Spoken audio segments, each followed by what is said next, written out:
So what did it actually take for you to move beyond the resistance? Because one may say, the this is my experience. I'd love to hear your thoughts around it. The tactical things are actually easy to execute. It's the inner resistance that takes most of the work to break through. So what did it take for you to break through the inner resistance, the self-doubt, and all of the other, mental chatters?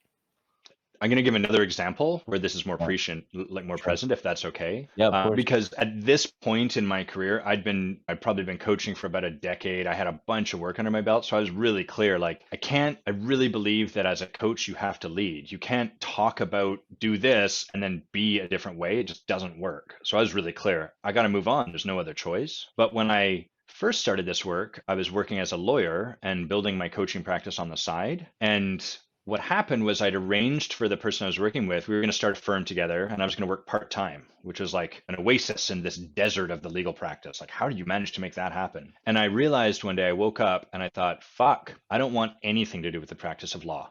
I don't want to work part time as a lawyer. I want to spend all my life coaching. That's what I think I'm here to do. I'm just doing law because I'm afraid.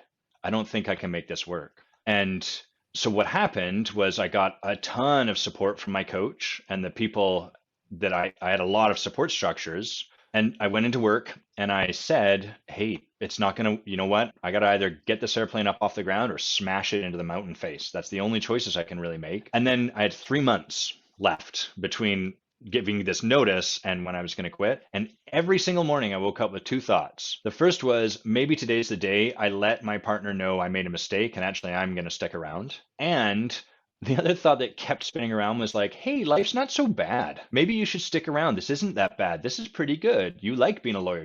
And I did enjoy some parts of it. And so it was interesting because my fear just kept, look how good life currently is. Don't leave this behind. And to actually stay the course required a tremendous amount of support. Conversation every week with my coach, my wife standing for me to do something beyond what was obvious and easy. And the last thing I'll say is, of course, like we said earlier, the whole world I'd created around me agreed with my fear. It was like, don't do this coaching thing. It's wacky and crazy. Be a lawyer. It's the gold standard of success. Like all of that stuff. How did you come to the conclusion that coaching is your dharmic path? That this is the thing that you really want to devote your life to?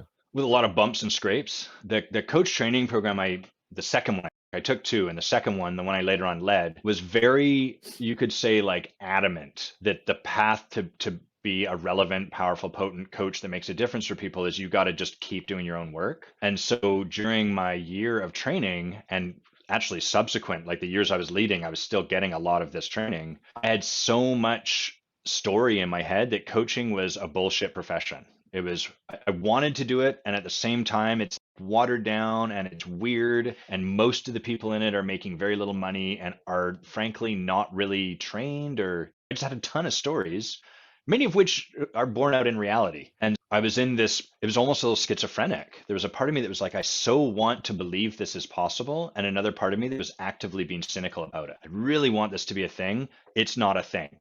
And so I was in this war, I guess. And what would happen is I would create a small breakthrough and see, oh, wow, I can really see how this actually does make a difference because I let it make a difference for me. And then that would move some of that stuff out of the way. And the other thing that made a difference is in spite of all of those fears and stories yelling in my ear, I kept practicing. So I stayed in action. I kept coaching people because I really wanted to believe it. And what would happen is every week or every 2 weeks or every month or however it was, something would shift for someone or Mm, something would shift for me. And I'd be like, I really think there's merit in this. I think there's magic here. Those voices still show up from time to time, by the mm, mm. way less often, way less, but maybe like once a year these days. Once a year, there's still a moment where I'm like, am I doing anything? Is this making any difference for people? Is this all just a Ponzi scheme? I move through it a lot faster now.